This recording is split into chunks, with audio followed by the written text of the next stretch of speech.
everyone, it's Sam here, and today I have a Christmas card to show you, and it's going to be using my new Cracker Tower die set. This is the 5x7 set, and I'm going to be using it with some fun new supplies. So let's get started. So this is that new set closer up. So you can see you get your main plate there, which looks like this, and then you get your mats and layers for the middle, mats and layers for the sides, mats and layers for all your triangles, and also these little rectangles as well. Now, in all of the new tower tutorials, I'm showing you alternative ways to use them.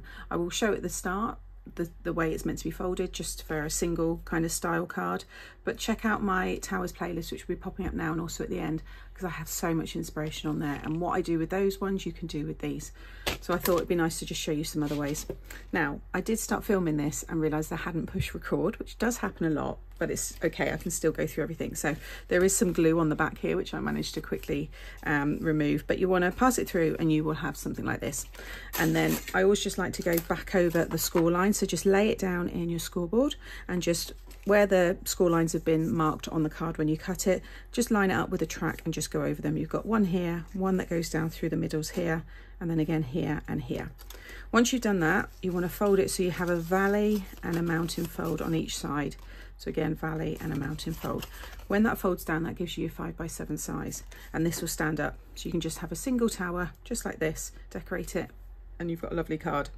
But like I said, I want to just show you some slightly different ways. So you want to cut two of them. This is my other one, and we're going to stick them together. Now, I did start to also stick the mats and layers down, but again, that's very easy stuff that I can talk through with you. So to do this part, you just want to add your glue just down each side. So this is now going to be very strong because this older glue is just drying, so I think I can just get away with that. So add your glue on both sides, and this is going to give you more of a box style and just that kind of bigger card. So you just want to sit this one over the top, and because they're symmetrical images, everything's going to line up. Make sure that's all in place, and then again over this side.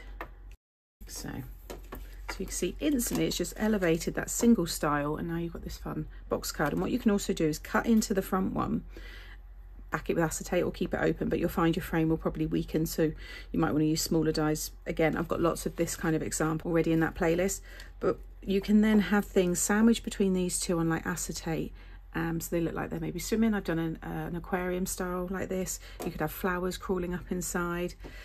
You could have all of your image stuck on this piece here, and you look through with the acetate. So yeah, some fun other ways to do it. And then it all folds down, and that's still your 5x7 size for your envelope.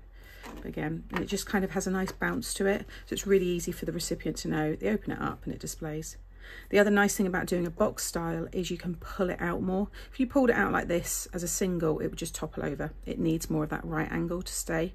But if you pull it out this way, you can see it's still going to stand up, but you get to see all of this lovely fun design. And because it's called a Cracker Tower, you can make a cracker with it. I've got a lovely tutorial using both sets. If they're not up yet, they will be coming. So again, more inspiration. So I've got this piece here, which is the layer to go on the top here, and I want to stamp my sentiment with this one. So I've got the new festive sentiments here, and I want to have the sending all my love this Christmas, and I'm going to have that stamped at the top.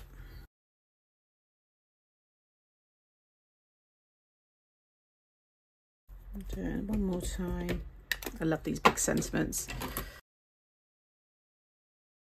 So now I'm going to stick that one on there because I then want to build up my scene. It's going to kind of overhang this piece, so it's best to stick this down next. You don't have to go as over top as I tend to do with my cards.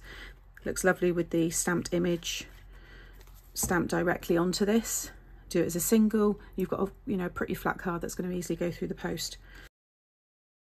So now I'm just laying down all of these mats and layers.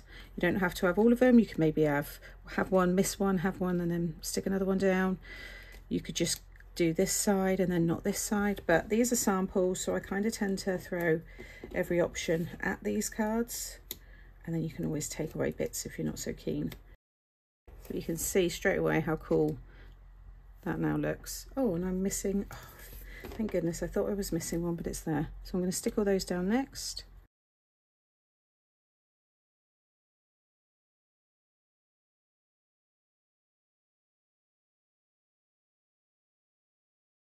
Okay, so I'm happy with that. To be honest, you could add some more pattern paper in the middle and just a big sentiment, and that would make a beautiful card. So you don't, you know, have to then go mad with the decoration like I'm about to.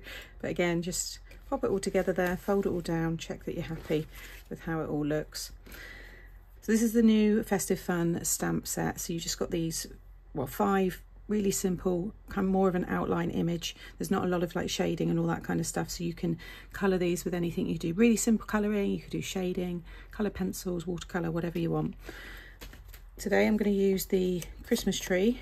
So I've just coloured this in using my, it was the Spectrum Noir Tri-Blends, and these are the 2 colours. So I used the Bright Pink Extend and the Green Turquoise Blend, and that's how they look. They're really good, and they're a brush dib as well. So I've done that one just to tie in all the colours. Now again, how lovely would that look just in the middle? You'd have to change the sentiment slightly. I think I wanted to have it slightly offset just so you can still see the sentiment, but not attached to that, so it will overhang. And then the street light was going to kind of go up to there, and then he was going to go up on some foam, so he was more dimensional in front of them.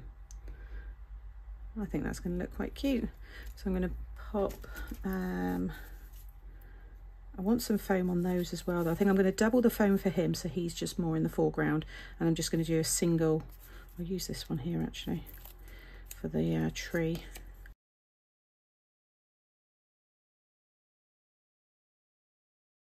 So now again, just fold all that back in, and look at that fun, over the top, very detailed and colourful Christmas card. I adore it. What I'm also going to do is I like to add some more. This is the paper glaze that I'm using at the moment because I'm waiting for my accent glaze. But if you just add some like little random dots, it can look like obviously snowfall in this case, but it just gives a nice, once these dry clear, it like gives it a bit of a whimsical, bit of a dewy kind of finish. I really like it.